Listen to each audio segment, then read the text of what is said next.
Herkese salam, değerli YouTube izleyicilerimiz. Günlerim Füzuli şəhərindəyik.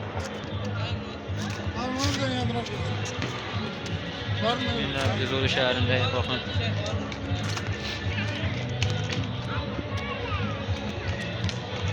Yeni ili qeyd edirik.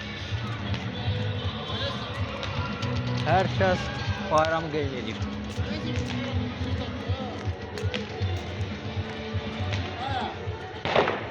Herkese salam dostlar.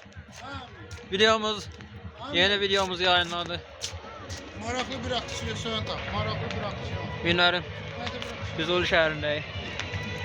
Doğma torbamızda. Yani keyif çəkirik. Videomuzu burada kəsək. İnşallah qalan davam edəcəm.